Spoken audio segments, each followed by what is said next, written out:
할렐루야. 새싹 목장 감사드립니다. 오늘 은혜가 함께 하시기를 간절히 기원합니다. 서로 축복하겠습니다. 평화를 빕니다. 3일 동안 수고하셨습니다. 빗길 오느라고 수고하셨습니다. 애기 데리고 와서 박수 한번 해야 되겠네요. 지금 손까지 흔들었어요. 감사드립니다. 오늘 아주 우리 새싹 목장을 위해서 강 집사님 기도 내용이 너무 마음에 와 닿았습니다. 내가 목원이라 해도 큰 위로가 되었습니다. 오늘 말씀은 우리 사도 바울이 고린도 교회에 쓴 두 번째 편지입니다. 고린도 지역은 지금의 그리스의 수도가 아테네죠. 아테네에서 약 남쪽으로 80km 밑에 위치한 고대 도시입니다.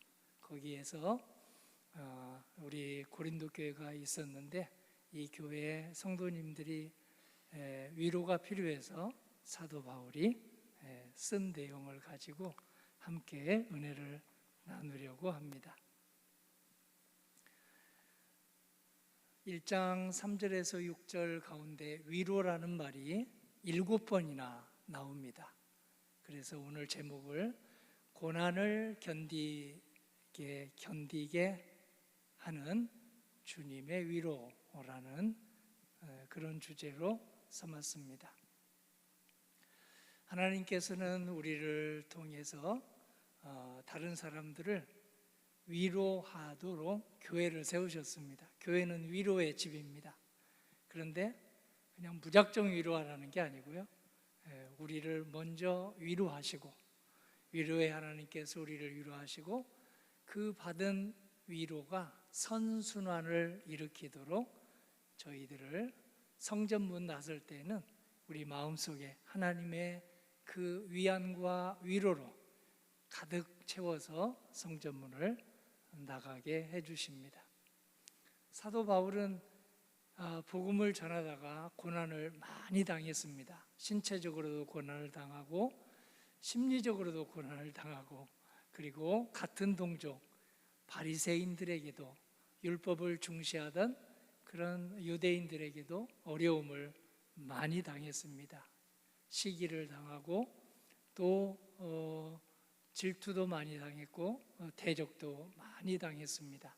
그래서 심지어 감옥에 갇히기도 했고, 그리고 또 우리 그 채찍질도 많이 맞았고 했는데요, 그 모든 것을 오늘 이기고 나서 바울이 어려움을 당할 때 원망하고 불평할 수 있는 길이 하나 있고, 원망과 불평 대신에 하나님이 주신 위로를 생각하면 이 모든 그 원망과 불평이 다른 언어로 이렇게 나오게 된다는 것을 알려주고 있습니다.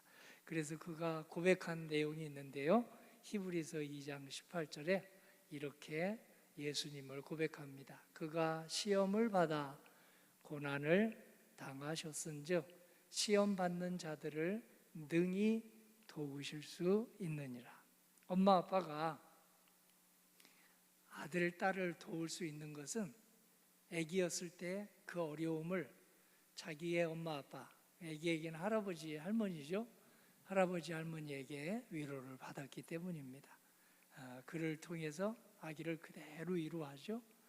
오늘 공감 능력은 어디서 나올까요? 바로 상대방이 당하는 고난을 내가 당해봤을 때 동변상련의 마음이 나오는 것하고 똑같습니다. 암에 걸렸다가 나은 사람은 암에 걸린 사람을 얼마나 위로할 수 있습니까?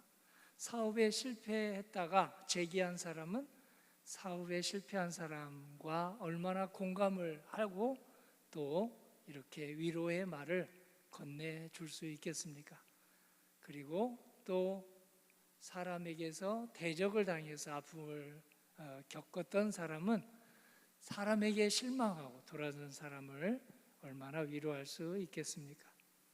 그래서 바울은 개인적인 이 어려움과 고통이 바로 개인의 위안으로 끝나는 것이 아니라 함께 모든 성도님들과 함께 이겨내는, 우리 새싹 목장 같으면 5가정이 출발을 했는데요, 이 5가정이 서로 모여서 하나님의 위로에 간증을 할 수 있도록 그렇게 썼습니다. 오늘 말씀을 한 목소리로 3절, 4절, 5절, 6절을 읽어 보실까요? 찬송하리로다. 그는 우리 주 예수 그리스도의 하나님이시요 자비의 아버지시요 모든 위로의 하나님이시며 우리의 모든 환난 중에서 우리를 위로하사 우리로 하여금 모든 환난 중에 있는 자들을 능히 위로하게 하시는 이시로다. 우리가 그리스도의 고난에 참여하는 것이 넘친 것 같이 우리가 받는 위로도 또한 넘치는도다. 우리가 환난 당하는 것도 너희가 위로와 구원을 받게 하려는 것이요 우리가 위로를 받는 것도 너희가 위로를 받아 우리와 함께 고난을 이기는 자가 되게 하려 함이라. 아멘. 하나님에게 우리가 당하는 고난을 가져오면 고통으로 그 고난이 끝나게 하시지 않는다는 말씀이 오늘 핵심입니다. 그 고난과 고초를 하나님께서 바꿔주셔서 성전문 나가면 다른 사람들을 위로해주고 위안을 해주는 그런 능력을 우리 속에 채워주셔서 보내주신다는 것이 오늘 말씀의 핵심입니다. 그 구약 인물 가운데 욥이라는 사람이 있습니다. 욥은 얼마나 하나님께서 위로를 해주셨는지, 건강 문제로 고통당한 사람을 위로해 주었고, 재산을 잃고 그리고 아주 낙심한 사람을 위로해 주었고, 그리고 가족을 잃어서 자녀들을 잃고 낙심한 사람들을 위로해 주게 되었습니다. 그는 아들 7, 딸 3을 두었습니다. 그리고 신앙생활을 열심히 했는데요, 그만 그에게 우환이 닥쳤습니다. 재산도 아주 많았는데 양이 7,000마리, 낙타가 3,000마리, 소가 500결이, 나귀가 500마리였으니까 지금 같으면 얼마나 큰 부자였을까요? 아마 우리나라에서 손꼽히는 부자라고 해도 될 만큼 그렇게 부자였는데요, 종들도 그렇게 많았습니다. 그런데 재산을 잃고 자녀들을 잃고 건강을 잃게 되었습니다.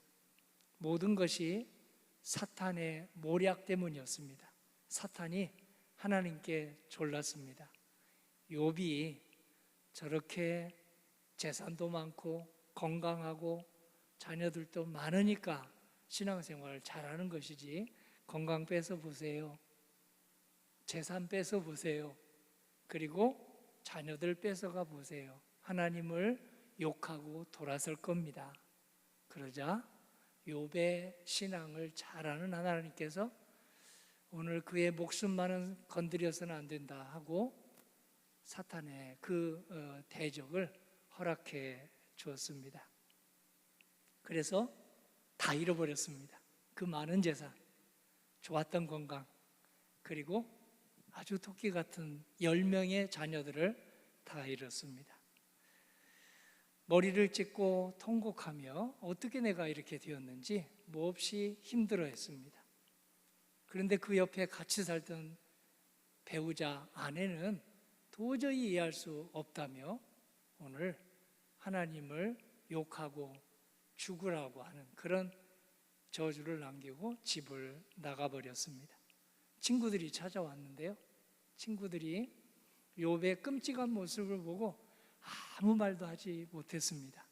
일주일간 아무 말도 못했습니다. 그러다가 욥에게 무슨 잘못이 있어서 저러겠지, 욥이 무슨 실족을 했겠지, 육신의 정욕, 안목의 정욕, 이생의 자랑에 빠졌겠지 하면서 한마디씩 한마디씩 회개하라고 그렇게 잘못된 권유를 합니다. 욥은 이해해 주지 못하는, 공감해 주지 못하는 친구들을 보면서도 거기에서 원망하고 불평하기보다 하나님 앞에 자신의 아픔을 그대로 토로했습니다. 결국 하나님께서 욥의 그 토로를 받아주셨고 욥은 다시 회복이 되었습니다. 이전보다도, 고난을 당하기 전보다도 더 정금처럼 단련이 되어서 그는 하나님께서 주시는 위로로 자기처럼 고난당하는 사람들을 위로해주고 힘과 용기를 주는 사람으로 바뀌었습니다. 바뀐 욥이 고난을 당한 사람을 위로해 주기 전 이렇게 고백했습니다. 욥기 23장 10절은 요절인데요, 같이 읽어보기 원합니다. 내가 가는 길을 그가 아시나니 그가 나를 단련하신 후에는 내가 순금같이 되어 나오리라. 아멘. 성도님과 저도 욥과 같은 고난은 아니라 할지라도 우리 비슷한 고난이 왔다고 한다면 이 욥기 23장 10절의 말씀을 입으로 계속 기도로 한번 반복하면 사탄이 흔들어 대더라도, 사탄이 나를 넘어뜨리려고 해도 욥처럼 우리를 회복시켜 주시고 다시 일으켜 주시리라 굳게 믿습니다. 한 번 더 고백해 봅니다. 내가 가는 길을 그가 아시나니 그가 나를 단련하신 후에는 내가 순금같이 되어 나오리라. 아멘. 순금보다 더 좋은 게, 이건 유머인데요, 지금이라고 하네요. 지금. 순금보다 좋은 게 뭐라고요? 지금이라고. 바로 이 시간, 그리고 이때, 지금 옆에 앉은 분, 지금 같이 예배드리는 분, 지금 우리 5 목장 세운 사람들이 너무 귀하다, 지금 나에게 주어진 게 가장 귀하다 하면 하나님께서 우리를 순금보다 더 귀하게, 정금보다 더 귀하게 우리 믿음, 소망, 사랑을 단련시켜 주신다는 내용입니다. 저 아들처럼 여러분도 돌아다니고 싶으면 오늘 돌아다니셔도 됩니다. 돌아다니면서 말씀을 들으면 훨씬 더 기억날 거예요. 저희 둘째 아이가 예배드릴 때 저렇게 돌아다녔습니다. 그런데 지금 안 돌아다니더라고요. 신통방통합니다. 30살이 넘었거든요.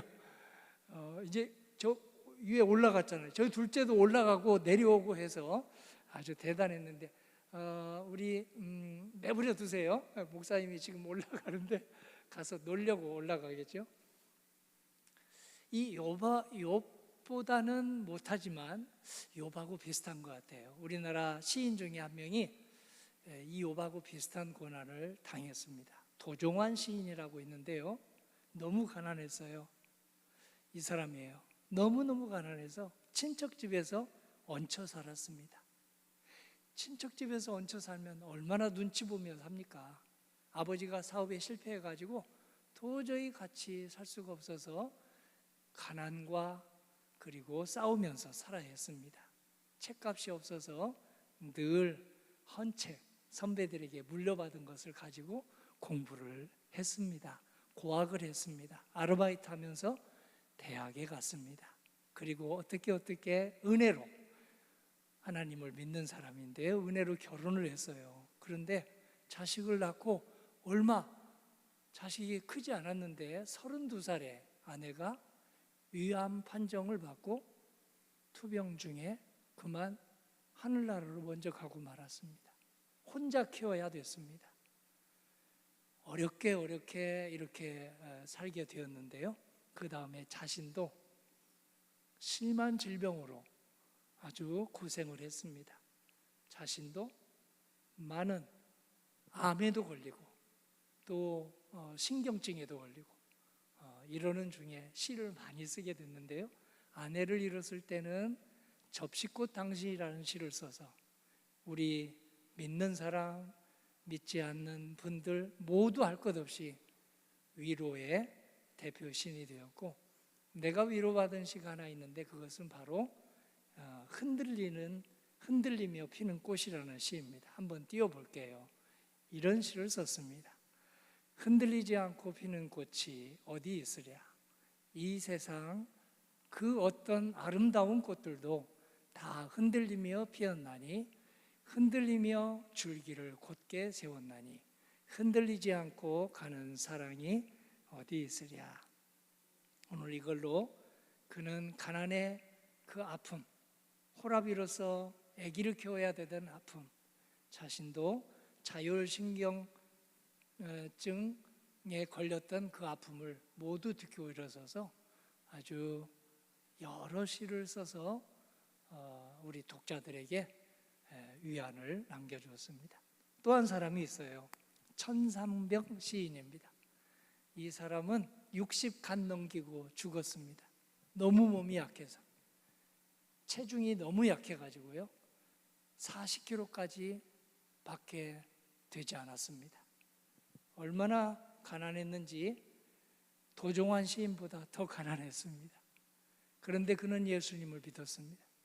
그 가난 속에서 자기에게 있는 재능, 글 쓰는 재능을 가지고 이제 60 초반 하늘나라로 갈 때까지 글을 썼는데요. 그 중에 귀천이라는 시는 우리 국민 모두가 애송하는 시가 되었습니다. 나 하늘로 돌아가리라. 새벽빛 와 닿으면 쓰러지는 이슬 더불어 손에 손잡고 나 하늘로 돌아가리라.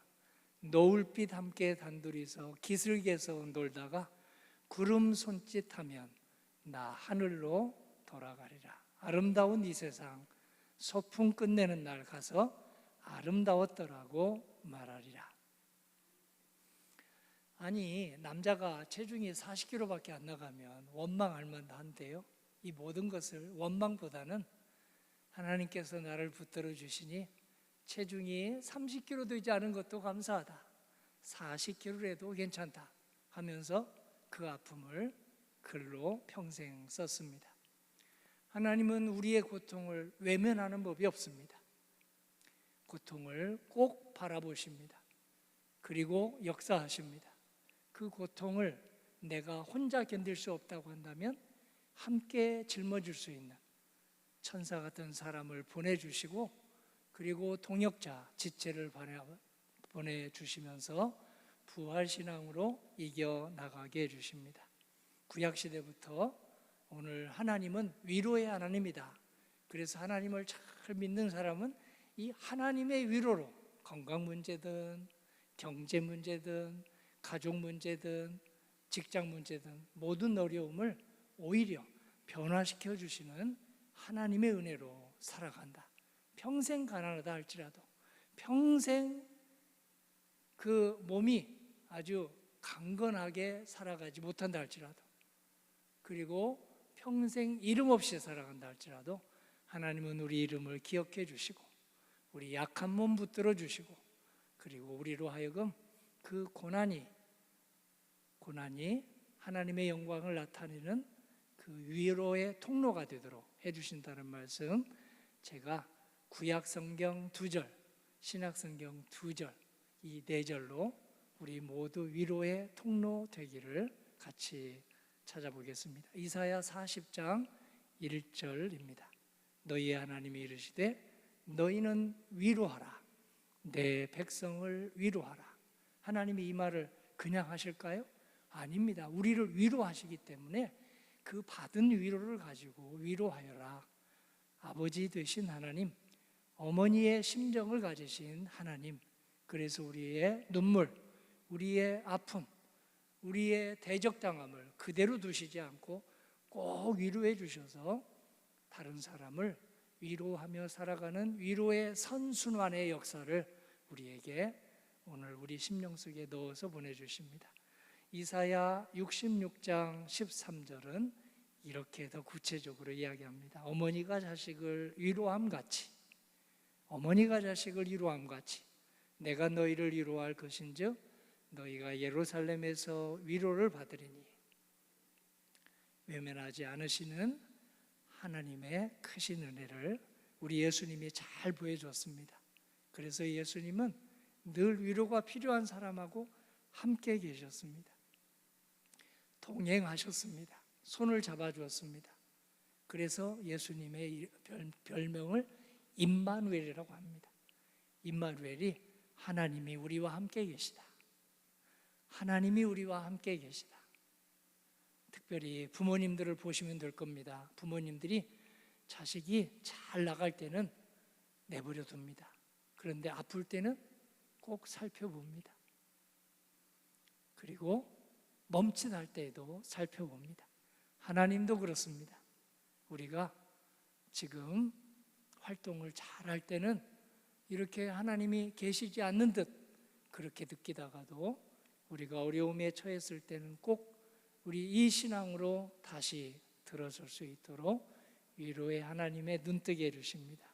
예수님의 말씀 마태복음 11장 28절을 우리가 그래서 애송합니다. 수고하고 무거운 짐진 자들아 다 내게로 오라. 내가 너희를 쉬게 하리라. 우리를 공감해 주시고 그리고 우리의 상처를 다 만져주셔서 우리로 하여금 그냥 성전문 나가시지 않고 다 만져주신 다음에 온전하게 되어서 회복되어서 나가게 해주신다는 말씀입니다. 우리 복음성가 중에 주님과 같이 내 마음 만지는 분은 없네 이런 찬송이 있습니다. 그 찬송을 보면 우리가 예배 시간에 앉아 있으면 하나님이 나를 모든 여러 가지 방식으로 만져주시는 것을 경험할 것입니다. 이걸 어떻게 우리가 선순환으로 살아갈까요? 다른 사람들 볼 때 그냥 두지 말고 오늘 공감하는 훈련을 하면 하나님께서 나를 어떻게 위로하시는지 알게 됩니다. 목사하고 공감하는 길이 있습니다. 목사하고 공감하는 길은 개인적으로 이렇게 대화 시간이 많지 않아도 예배 시간에 이렇게 있으면 눈만 맞추어도 오늘 목사를 위로하는 길입니다. 아멘 소리가 안 나오면 고개라도 이렇게 좀 끄덕이면, 고개 끄덕이는 것도 되지 않으면 어떻게 하면 좋을까요? 표정이라도 좀 밝게. 어제 그제 주일날 강사 목사님이 오셔서 이런 얘기를 하더라고요. 우스갯소리로 하는 것으로 저는 알아들었는데요. 왜 인상을 쓰고 계세요? 왜 그렇게 인상을 쓰고 계세요?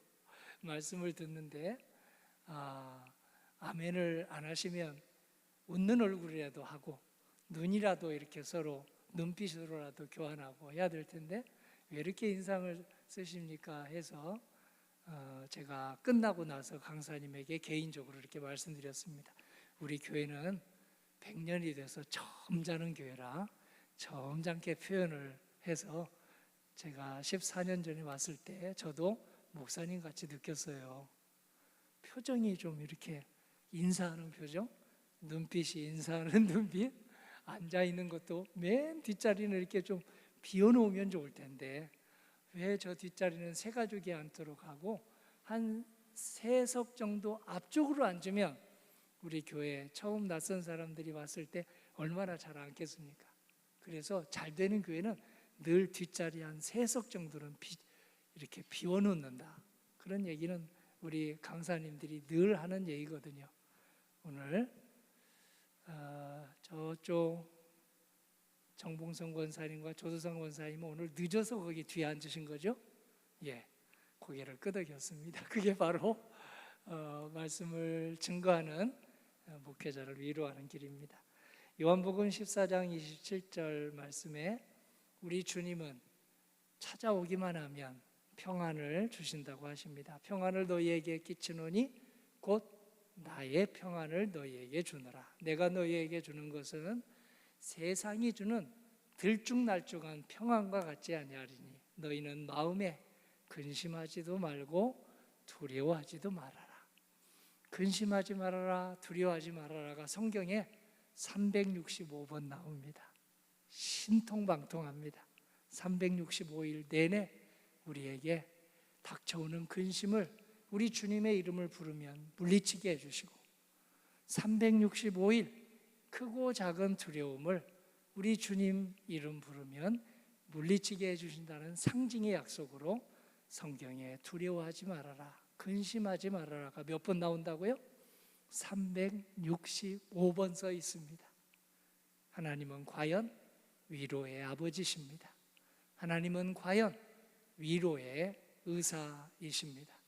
내가 언어로 다 표현 못해도, 눈물만 글썽여도 우리 마음을 다 아시고 공감해 주시는 분이십니다. 그래서 우리 마음을 성경 속에 다 기록을 해놨습니다. 성경이 너무 어려우면 세번역 성경을 읽어보면 이런 뜻이었구나. 세번역 성경도 어려우면 현대어 성경이라고 있습니다. 현대어 성경도 어려우면 영어 성경을 읽어보면 다 웃으시는데 영어를 얼마나 잘하시면 그렇게 영어로 한국어보다 이해를 하실까요? 이렇게 우리 주님께서는 방언의 은사 주시는 것도 우리를 위로하기 위해서 방언의 은사를 주시고 방언 기도를 하게 해주십니다. 다른 사람들 앞에서 이런저런 기도 소리 구체적으로 하고 싶은데 할 수 없을 때 하나님만 알아듣는 말씀 할 수 있도록 해주시는 게 방언의 은사입니다. 공감할 수 있는 사람들 훈련 중에 미인 대치라고 있습니다. 우리 강 집사님 5가정은 다 미인들이죠? 미인은 대칭이 딱 좋습니다. 눈도 대칭이 좋고, 그리고 이목구비가 대칭이 좋은데요, 이걸 가지고 유머를 만들었어요. 우리 웃으시는 장로님 알고 있는 표시인데요, 미는 미소를 짓는다, 이는 인사를 한다, 대는 대화를 한다, 그 다음에 맨 마지막이 칭찬을 한다. 미가 뭐라고요? 미인 대칭에서 대답 안 해줘도 제가 기억합니다. 미소를 짓는다. 이는 뭡니까? 인사한다. 미소 지으며 인사한다. 대는 한마디라도 대화를 한다. 칭은 뭐라고요? 칭찬을 한다. 너무 부풀려서 그냥 빠다 바른 것처럼 칭찬하는 것은 안 좋지만, 사실 그대로 엄마가 5살짜리 자녀에게, 아빠가 5살짜리 아들에게, 딸에게 하는 칭찬은 얼마나 듣기 좋습니까? 잘 키우기 위해서 그렇죠? 하나님께서는 우리에게 이렇게 성경 전체를 위로의 책으로 주시고, 위로의 집, 교회를 주시고, 위로의 목장을 주셨습니다. 오늘 말씀을 통해서 7번이나, 성경에서 7번 완전 숫자예요. 3절에서 6절까지 위로한다, 위로하라, 위로한다, 위로하라. 우리를 그냥 위로한다고 다그치지 않고, 위로하라고 다그치지 않으시고 우리에게 하늘의 위로로 충만하게 채워주신 다음에 세상 살아갈 때 이렇게 저렇게 격려하고 위안하게 해주십니다. 성도님들을 통해서 한많은 우리 대한민국의 역사, 5,000년의 한 맺힌 역사가 하나님의 위로로 돌아오게 되기를 주님의 이름으로 기원합니다. 아멘.